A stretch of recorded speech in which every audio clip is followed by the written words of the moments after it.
Hello दोस्तों, आप सभी का आपके यूट्यूब चैनल एकेएस क्लासेस में बहुत बहुत स्वागत है। दोस्तों, आज के यूपी रोजगार समाचार में यूपी में शिक्षक के 5000 पदों पर भर्ती ठप, 14 लाख अभ्यर्थी इंतजार में। संस्कृत स्कूलों में मानदेय पर भर्ती होंगे 2100 शिक्षक। परिषदीय स्कूलों की पदोन्नति में फंस सकता है टीईटी का पेज, और असिस्टेंट प्रोफेसर की भर्ती लटकी। तो इस वीडियो में इस सूचना से संबंधित पूरी जानकारी देखेंगे। दोस्तों, वीडियो शुरू करने से पहले अगर आप इस चैनल पर नए हैं तो चैनल को सब्सक्राइब करके बेल आइकन दबा लें, जिससे इस चैनल पर आने वाली कोई भी अपडेट आप मिस ना करें। साथ ही हमारे टेलीग्राम चैनल से भी जुड़ जाइए। यदि आपको नोटिफिकेशन नहीं आता है तो वीडियो की लिंक आपको टेलीग्राम पर मिल जाएगी। टेलीग्राम की लिंक और हमारे अन्य वीडियो की लिंक आपको डिस्क्रिप्शन बॉक्स में मिल जाएगी। चलिए वीडियो शुरू करते हैं। दोस्तों, पहली सूचना है 5000 पदों की भर्ती ठप, 14 लाख अभ्यर्थी इंतजार में। चलिए पूरी सूचना देखते हैं।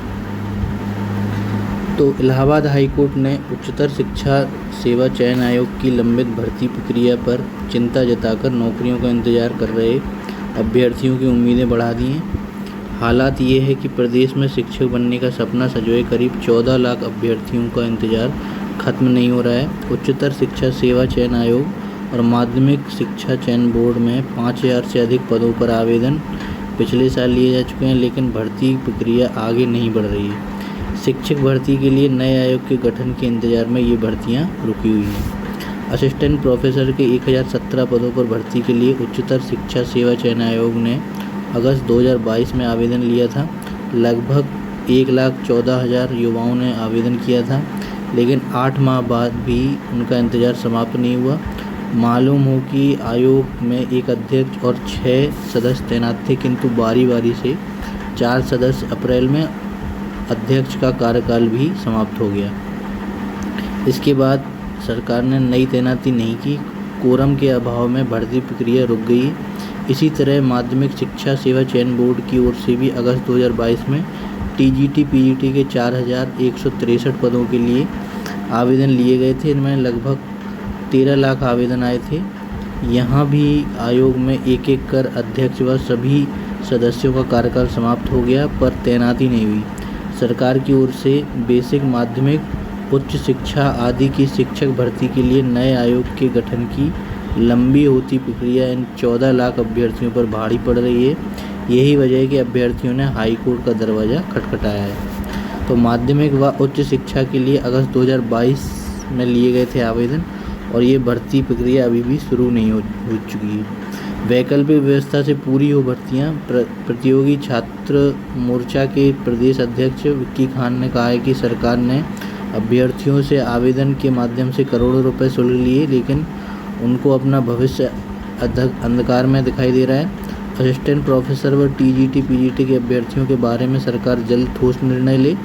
सरकार नए आयोग के गठन में लग रहे समय को देखते हुए वैकल्पिक व्यवस्था कर प्रक्रिया में चल रही भर्तियों को पूरा कराए। तो ये मांग जो है वो की गई है, और इलाहाबाद हाई कोर्ट ने भी इस पर चिंता व्यक्त की है। तो 14 लाख अभ्यर्थी जो अभी इस भर्ती के इंतज़ार में हैं। चलिए आगे सूचना देखते हैं। संस्कृत स्कूल में मानदेय पर भर्ती होंगे 2100 शिक्षक। चलिए पूरी सूचना देखते हैं। प्रदेश के हर मंडलों में खुलने जा रहे आवासीय संस्कृत विद्यालयों में नियमित शिक्षकों की बहाली होने तक मानदेय पर 2100 अध्यापक रखे जाएंगे। पढ़ाई में किसी प्रकार का व्यवधान न हो, इसके लिए सेवानिवृत्त शिक्षकों की भी सेवा लेने पर विचार किया जा रहा है। साथ ही अभी संविदा पर तैनात 1700 संस्कृत शिक्षकों का पुनः चयन किया जाएगा। संस्कृत शिक्षकों की नियुक्ति माध्यमिक संस्कृत शिक्षा परिषद माध्यम से होगी। परिषद ही अब शिक्षकों के शिक्षण कार्य से जुड़े कार्यों को लेकर उनके समस्याओं के निराकरण का भी कार्य करेगी।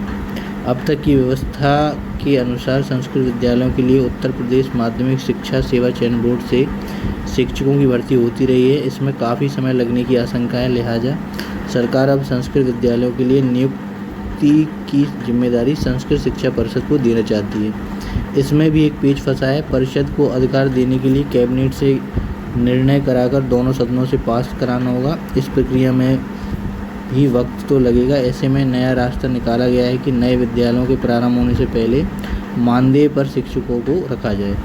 तो 1246 संस्कृत विद्यालयों में 973 एडेड और 2 राजकीय विद्यालय हैं। सभी 2000 से पूर्व संपूर्णानंद विश्वविद्यालय से सम्मत थे। वर्ष 2000 में उत्तर प्रदेश संस्कृत शिक्षा परिषद का गठन हुआ। संस्कृत विद्यालयों को परिषद से संबद्ध कर दिया गया। तो यहाँ पे संविदा पर शिक्षकों की नियुक्ति के अलावा जो शिक्षक 31 मार्च तक संविदा पर थे, उनकी संविदा के नवीनीकरण के प्रस्ताव कैबिनेट को भेजे गए हैं। आचार संहिता समाप्त होने के बाद मानदेय व संविदा पर नियुक्ति शुरू होगी। ये उत्तर प्रदेश माध्यमिक संस्कृत शिक्षा परिषद के सदस्य का कहना है। चलिए आगे देखते हैं। परिषदीय शिक्षकों की पदोन्नति में फंस सकता है टीईटी का पेच। लंबे समय से पदोन्नति का इंतजार कर रहे परिषदीय शिक्षकों की पदोन्नति पर फिर से संकट मंडराने लगा है। परिषद की ओर से जिलों में वरिष्ठता सूची तैयार करने के बाद अब टीईटी पास शिक्षकों की जानकारी मांगी जा रही है। ऐसे में शिक्षकों को यह चिंता सताने लगी कि जिन लोगों ने अभी तक जूनियर टीईटी पास नहीं की है, वे कहीं पदोन्नति की सूची से बाहर न हो जाएं। बेसिक शिक्षा परिषद की तरफ से जिलों को पत्र भेजकर 31 मार्च 2023 तक शिक्षकों की वरिष्ठता सूची तैयार करने का निर्देश दिया गया था। इसके साथ ही ऑनलाइन शिक्षकों से वरिष्ठता सूची को लेकर भी भेजी गई आपत्तियों का निस्तारण कराकर उसको अपडेट करने का निर्देश दिया गया। इसके बाद 30 अप्रैल तक वरिष्ठता सूची तैयार करने के लिए कह दिया गया। तो यहाँ पर परिषदीय शिक्षकों की पदोन्नति में टीईटी का पेच फंस सकता है। चलिए आगे देखते हैं। असिस्टेंट प्रोफेसर की भर्ती लटकी हुई है। प्रदेश के सभी स्तर की शिक्षक भर्तियों के लिए राज्य सरकार एक आयोग बनाने की तैयारी में। इसका मसौदा कैबिनेट से पास हो गया है। यही वजह है कि सरकार उच्चतर शिक्षा सेवा चयन आयोग में सदस्यों के रिक्त पदों पर नियुक्ति नहीं कर रही है। पद रिक्त होने के कारण सहायक प्रोफेसर के 907 पदों पर भर्ती अटकी हुई है। इसे लेकर अभ्यर्थी हाईकोर्ट की शरण में है। आयोग की ओर से कहा गया है कि 2014 के उच्चतर शिक्षा सेवा आयोग नियमावली के अंतर्गत कम से कम 3 सदस्यों का होना आवश्यक है, इसलिए चयन प्रक्रिया पूर्ण नहीं हो पा रही है। तो यहाँ पे असिस्टेंट प्रोफेसर के पदों पर भर्ती रुकी हुई है। तो दोस्तों आज का वीडियो यहीं तक। उम्मीद है आपको जानकारी अच्छी लगी होगी।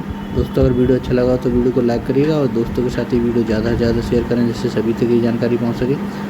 और अगर अभी तक आपने चैनल को सब्सक्राइब नहीं किया तो चैनल को सब्सक्राइब करके बेल आइकन जरूर दबा लें, जिससे इस चैनल पर आने वाली कोई भी अपडेट आप मिस ना करें। तो दोस्तों वीडियो के अंत तक जुड़े रहने के लिए आप सभी का बहुत बहुत धन्यवाद। अब अगली वीडियो में मुलाकात होगी। धन्यवाद।